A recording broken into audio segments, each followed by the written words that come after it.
Ah, dernier jour de confinement. De la première semaine de confinement. C'est long! Je suis toujours là pour vous aider à rester en forme et aujourd'hui c'est notre troisième séance pour le programme de musculation, c'est la séance où on va travailler les jambes. Restez là, hein, je vous vois partir là, revenez. C'est important les jambes. Je pourrais me lancer dans des grandes explications biomécaniques et posturales pour vous expliquer l'importance de la musculation des jambes, mais je vais être plus direct. C'est vos jambes qui vous portent, donc si vos jambes sont faibles, vous êtes faible. C'est aussi simple que ça. Regardez Sam, on lui a carrément mis un bâton dans le cul pour qu'il puisse tenir debout. Vous voudriez quand même pas en arriver là, hein? Non mais Sam, tu sais que je t'aime bien, mais quand même, faut admettre que c'est pas super esthétique. Donc aujourd'hui c'est le jour des jambes et on bosse les jambes, hein, qu'on le veuille ou non. Alors bien évidemment, on commence par l'échauffement, hein. L'échauffement articulaire d'abord, le gainage et le cardio.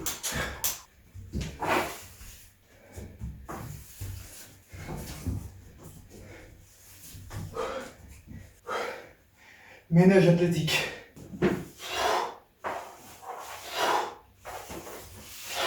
Une fois que c'est fait, on passe aux étirements dynamiques. Alors aujourd'hui, on va rester assez simple. On va bosser les quadriceps, les fessiers et les ischio-jambiers. Donc c'est ces muscles-là qu'on va étirer. Alors, pour ça, on va faire du 3 en 1. On va faire un balancier avec la jambe comme ça. Donc première phase du mouvement, on lance la jambe en gardant la jambe bien tendue et le pied relevé vers l'avant le plus haut possible. Et deuxième phase du mouvement, on la laisse retomber et on repart en arrière. Et arrivé à fond en arrière, on plie le genou également. Voilà. Donc je vous montre en dynamique ce que ça donne.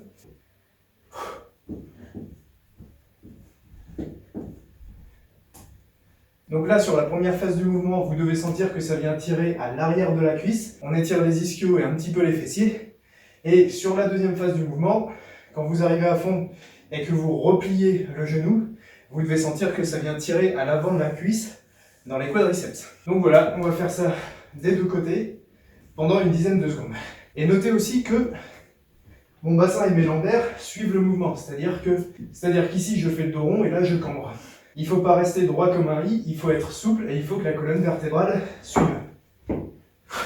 Pour les exercices, on va rester simple, on va faire des fentes, des squats et un exercice pour les ischios. Et un exercice pour les mollets aussi, pour ceux qui veulent bosser les mollets. Pour rappel, chaque exercice il se compose de 3 séries de 8 à 12 répétitions, avec 1 minute et demie de repos entre chaque série, et 4 minutes de repos entre chaque exercice. Alors on va commencer par les fentes parce que ça a l'air facile, mais en vrai c'est assez fatigant. Et du coup si tu les fais en fin de séance, généralement tu les fais mal parce que tu n'as plus d'énergie. Donc pour les fentes, c'est assez simple, on va venir faire un grand pas vers l'avant et plier le genou jusqu'à ce que les mains touchent le sol. Et ensuite, on pousse pour revenir en position neutre. Pour rendre l'exercice un peu plus diversifié, un peu plus fonctionnel, ce qu'on va faire, c'est qu'on va faire des fentes dans 3 directions différentes. Donc vers l'avant, comme je viens de vous montrer, ensuite sur le côté, c'est toujours le même principe, hein, on fait un grand pas sur le côté et on plie le genou jusqu'à ce que les mains touchent le sol et pour finir, vers l'arrière. Voilà. Et bien évidemment, on fait exactement la même chose de l'autre côté. Voilà.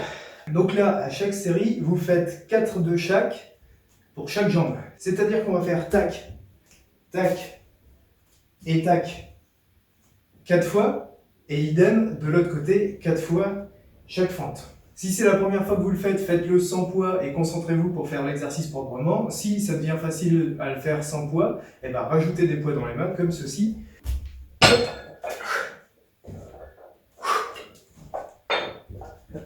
peu de place ici, mais bref. Vous avez compris. Donc là, la progression elle est toute simple. On le fait sans poids, quand ça devient facile, on rajoute du poids. Ça va venir faire travailler les quadriceps et surtout les fessiers. Deuxième exercice, les squats, le grand classique. Donc là, pour ceux qui ne savent pas faire des squats, je vais vous montrer. C'est assez simple, mais c'est un exercice qu'il faut s'appliquer à maîtriser, à faire sans poids, parce que quand on va commencer à rajouter du poids sur le dos, si jamais l'exercice est mal effectué, c'est directement la blessure. Donc on s'assure d'avoir une forme correcte avant d'essayer de mettre du lourd et de travailler la force. Donc des squats, ça ressemble à ça.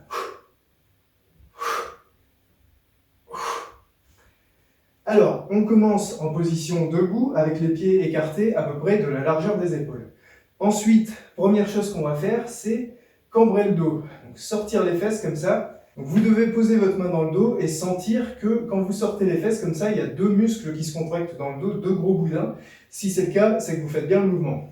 Ça va vous permettre de conserver votre colonne vertébrale en position neutre tout au long du mouvement, même quand vous allez vous pencher et vous baisser. Donc ça va éviter de faire le dos rond en vous baissant, ce qui est très mauvais pour les disques et pour les petits muscles intervertébraux. Pour ceux que ça intéresse ou qui se font souvent mal au dos en se baissant, j'explique ça en détail dans mon 6e épisode de la série Douleur bas du dos cause. Je vous mettrai le lien en description ou quelque part par là. Donc première étape, on sort les fesses, on s'assure que le dos est bien contracté. Ensuite, on gaine les abdos, toujours dans un souci de stabilisation de la colonne vertébrale. Et ensuite, on va tout simplement mettre les mains devant soi et plier les genoux jusqu'à ce que les fémurs arrivent à l'horizontale. Une fois qu'on est là, on est en position de squat, on pousse pour remonter.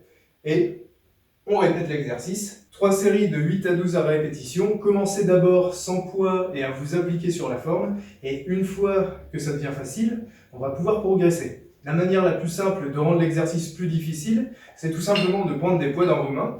Alors, je pense que vous avez tous l'image des gens en salle de muscu qui chargent une grosse barre sur leur dos et qui font leur squat avec une barre dans le dos, mais vous pouvez très bien le faire avec des haltères que vous gardez dans les mains. Seulement, ça veut dire que vous n'avez plus les bras devant vous pour faire balancier, donc ça va vous demander de conserver un petit peu votre équilibre.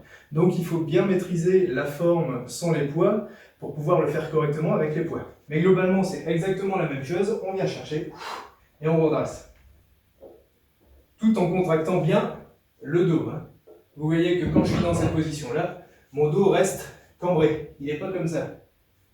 Le but ici, ça va être de se muscler suffisamment avec les poids pour commencer à être capable de faire des squats à une jambe.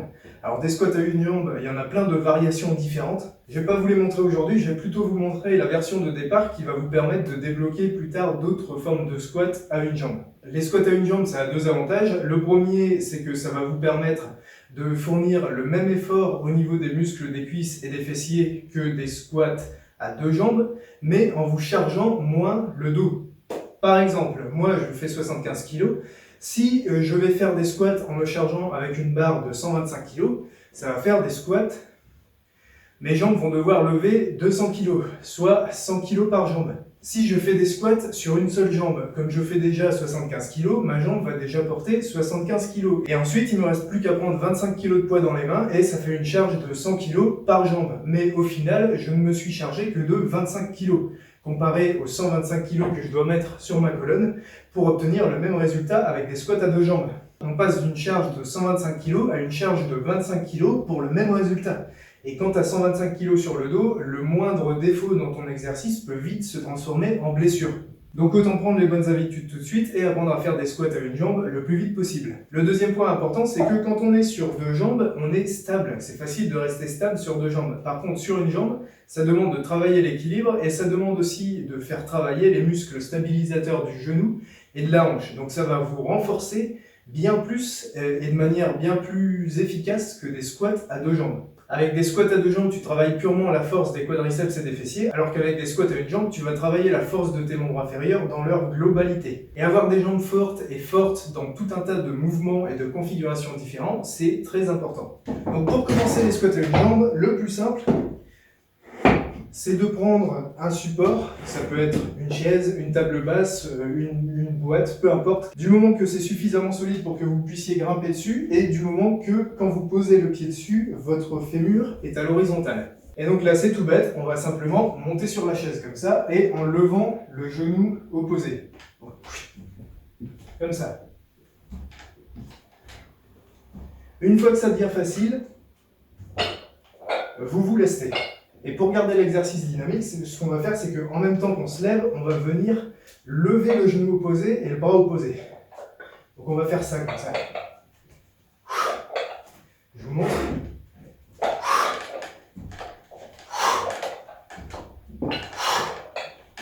Et pour terminer, on va bosser les ischio-jambiers. Alors, les ischio-jambiers, c'est pas évident à travailler à la maison, mais c'est possible. Le plus simple, c'est de prendre une chaise, vous posez les pieds dessus pour avoir les genoux pliés à 90 degrés, et ensuite, on va lever le bassin. Et quand vous levez, il faut vraiment lever le plus haut possible, jusqu'à ce que vous sentez que ça vienne se contracter à l'arrière des cuisses. Les ischio-jambiers, c'est les gros muscles qui sont à l'arrière des cuisses, ils sont très importants pour la posture, le bassin et le dos, donc il faut absolument les muscler. Il y a beaucoup de gens qui ont des problèmes de dos et à qui on dit d'étirer leurs ischio-jambiers, et ils étirent leurs ischio-jambiers, ils étirent, et finalement ça ne fonctionne pas, ils gagnent pas de souplesse et ça ne résout pas leurs problèmes de dos. Mais c'est tout simplement parce que leurs ischio-jambiers sont tendus parce qu'ils sont trop faibles. Ils sont trop faibles pour assurer leur tonus normal. Donc en gros, dès que tu leur demandes un effort, ils sont déjà au maximum de ce qu'ils peuvent fournir et donc forcément, ils finissent par devenir tendus. Mais dans cette situation-là, tu pourras les étirer tant que tu veux, tu gagneras pas en souplesse puisqu'ils vont se retendre dès que tu vas te mettre debout en fait, dès que tu vas leur demander un petit effort. Donc ce qu'il faut, c'est muscler les ischio-jambiers en plus de les étirer. Donc voilà, premier exercice, les pieds sur une chaise, genoux à 90 degrés, on lève le bassin au maximum jusqu'à ce que ça contracte dans les ischios et on repose. Là, sur cet exercice, étant donné qu'il est assez facile, vous pouvez faire des séries de 15 répétitions ou plus. Si vous voulez corser l'exercice, vous prenez un poids, vous le posez sur vos hanches et même chose, on lève le plus haut possible. Cet exercice-là, il est simple, mais il n'est pas idéal parce qu'on ne fait pas travailler les ischio-jambiers sur toute leur plage de mouvement. En fait, ils restent assez statiques. Les ischio-jambiers, ils servent à plier le genou, et là, on se contente de garder le genou à 90 degrés, donc on ne travaille pas les ischios sur toute leur longueur. Pour remédier à ça, on va prendre une serviette ou un vieux vêtement, ou peu importe, qui va nous servir de plan de glissement. Donc là, on pose notre serviette par terre, on pose les talons dessus, on allonge les jambes et on va venir se lever exactement comme on faisait avec la chaise, mais cette fois-ci en faisant glisser la serviette. Donc notez bien que je ne fais pas ça. Mon bassin, on décolle les fesses du sol, du début à la fin du mouvement. Les fesses ne doivent jamais retoucher le sol. Et une fois qu'on a les fesses décollées, on plie les jambes et ça doit venir faire monter le bassin. Et quand on arrive avec les jambes à peu près à la verticale, on redescend. Pour corser l'exercice, on va tout simplement venir rajouter un poids sur les hanches.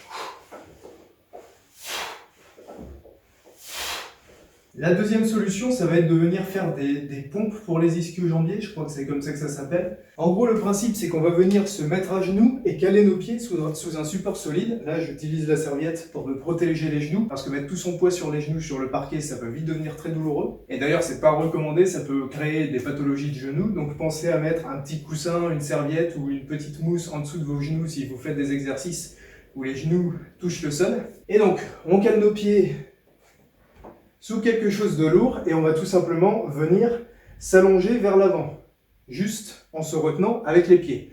Alors c'est un exercice très difficile et le souci c'est qu'il faut vraiment quelque chose de très lourd et moi chez moi j'ai même pas ça. Même la table en chêne massif,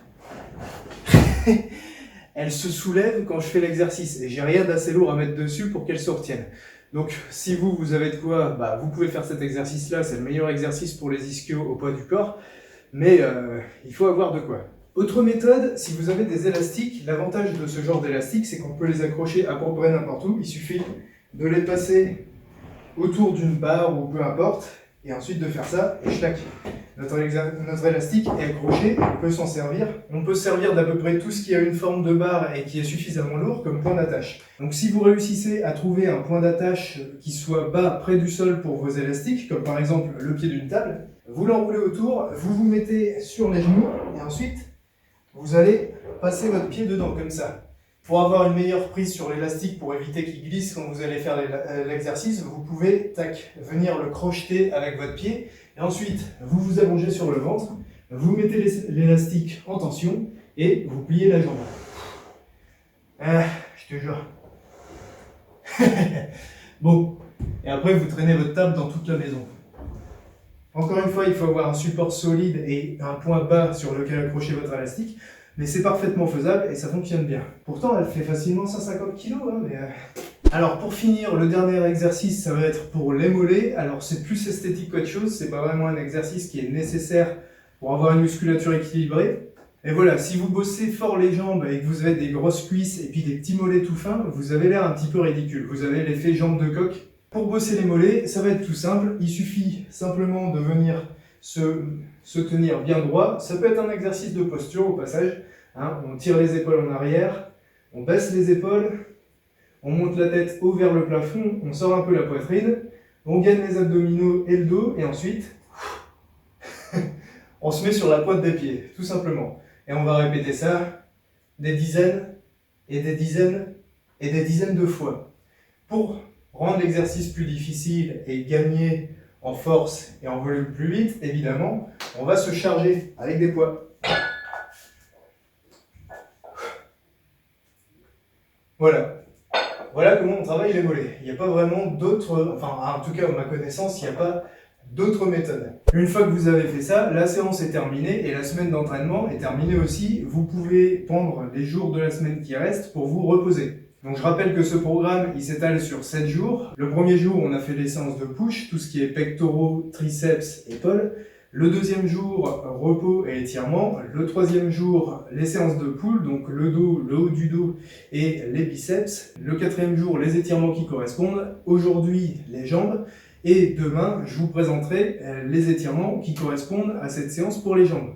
Il y en a peut-être qui vont me dire, mais où sont les exercices pour les abdos dans tout ça? J'ai décidé de ne pas les inclure parce que les abdos, c'est un petit peu compliqué. En fait, si vous voulez avoir des abdos et que vous avez une bonne diète, parce que si vous ne mangez pas correctement, on ne verra jamais vos abdos, mais si vous avez une bonne diète, pour avoir des abdos, c'est tout simple, il suffit de faire des abdos tous les jours comme une brute pendant 6 semaines, et ensuite, on verra vos abdos. Mais, il se trouve que faire ça, ça risque de provoquer énormément de déséquilibre musculaire au niveau du bassin et du dos.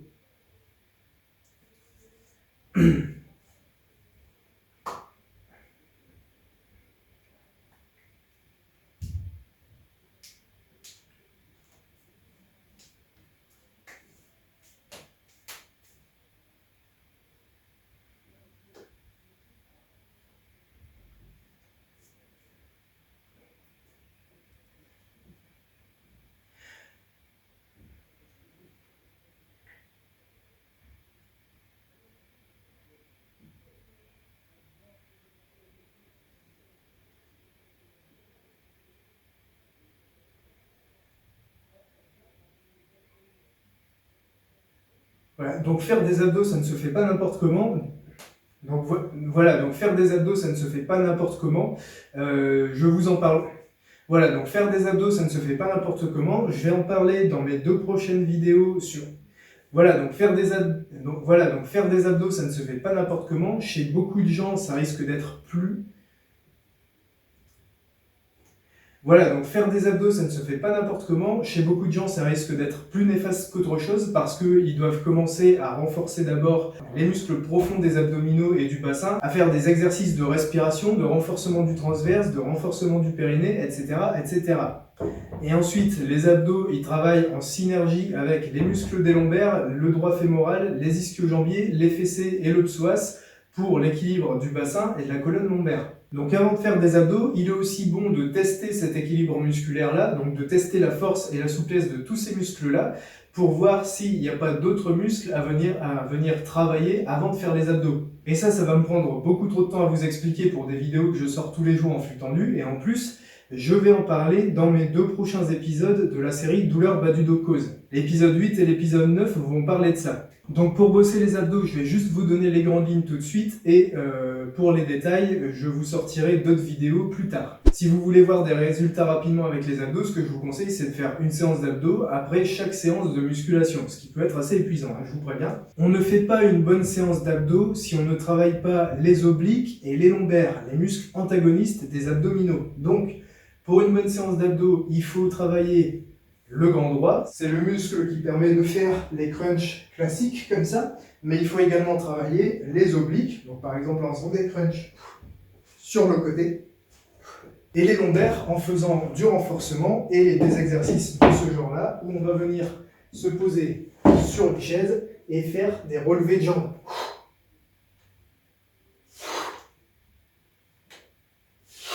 Donc pour résumer, sur une séance d'abdos, il ne faut pas seulement bosser le grand droit, il faut aussi surtout bosser les obliques et les muscles des lombaires. Et avant de commencer à faire des abdominaux régulièrement, il faut s'assurer d'avoir bien travaillé d'abord les muscles profonds de l'abdomen et du bassin, et d'avoir un équilibre correct au niveau des muscles du bassin et des lombaires. C'est la fin de la séance, c'est la fin de la semaine. Demain, on se retrouve pour redémarrer du coup la séance de push et pour faire les étirements de cette séance-ci. Allez, ciao!